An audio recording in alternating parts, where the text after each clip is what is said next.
Thank you for pressing play on the Monday edition of the Maurologue. I need to bring it down and talk like a golf announcer now because I picked the right Sunday to watch golf for the first time in years. After 15 years of heartbreak, near misses, and Sunday collapses, Rory McIlroy has finally done it in a jaw-dropping Masters finale filled with drama, redemption, and one playoff for the ages. McIlroy claimed the 2025 Masters at Augusta National and completed the elusive career Grand Slam, the Masters, the Open Championship, the U.S. Open, and the PGA Championship. The 35-year-old McIlroy had been chasing this green jacket since 2011, when a final round collapse first haunted his quest. But on Sunday, he dug deep. He battled back from lost leads, double bogeys, and Justin Rose's tying birdie on 18 to deliver the shot of a lifetime in a sudden death playoff.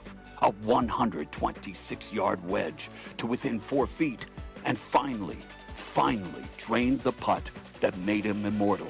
He joins golf's most exclusive club, Gene Sarazen, Ben Hogan, Jack Nicklaus, Gary Player, Tiger Woods, as one of only 6 men ever to win all 4 majors.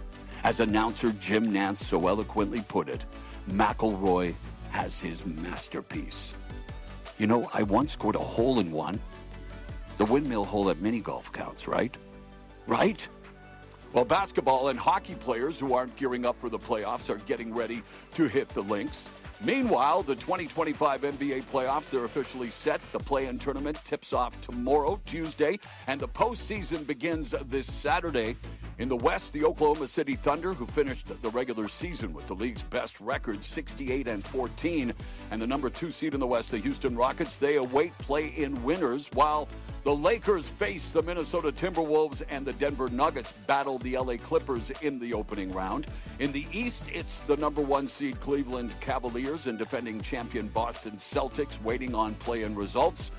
And in the East, first-round matchups include the New York Knicks clashing with the Detroit Pistons and Indiana Pacers meeting the Milwaukee Bucks. On the ice, the Winnipeg Jets clinched the President's Trophy for the first time in franchise history.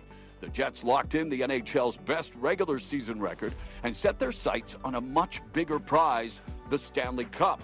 The NHL's Stanley Cup playoffs are scheduled to begin this Saturday. It was on this day in 1996 the Detroit Red Wings etched their name into NHL history, wrapping up the winningest regular season ever with a 5-1 victory over the Dallas Stars. Their final record, an astonishing 62 wins in 82 games, which surpassed the legendary 1976-77 Montreal Canadiens, who had 60 victories in just 80 games.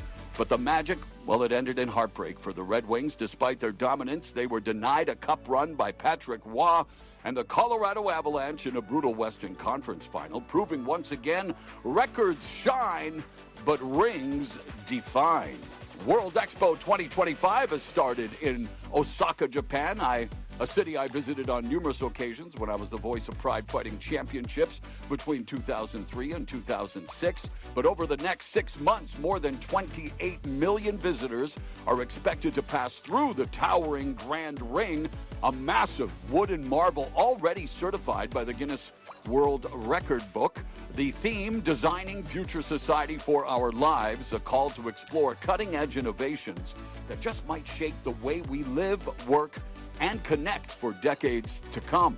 Think of it as Tomorrowland, but with fewer roller coasters and a lot more robots. Well, Playboy Carti's music hits number 1 again. It rose 1 spot to top the Billboard 200 for the week ending April 10. His moody, magnetic album earned just 64,000 equivalent album units, 96% of which came from streams.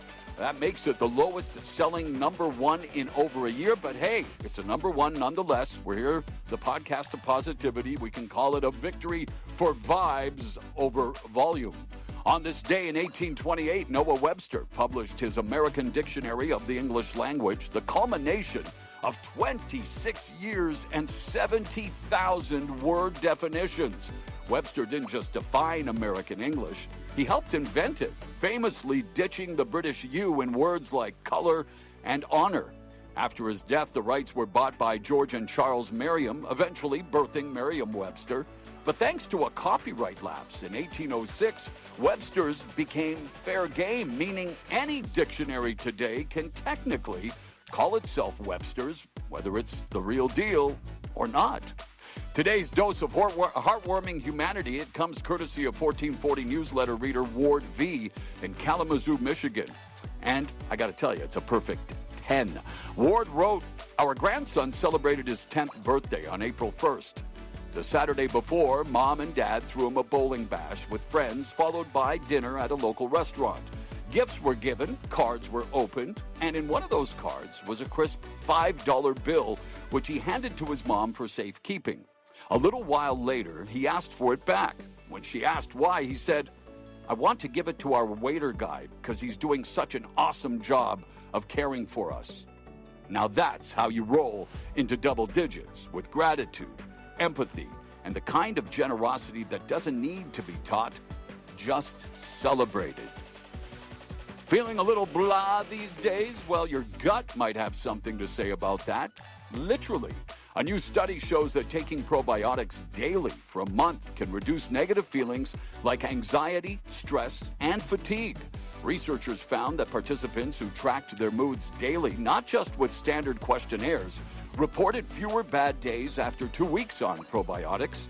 Even cooler, the effects showed up without dulling positive emotions, unlike some antidepressants.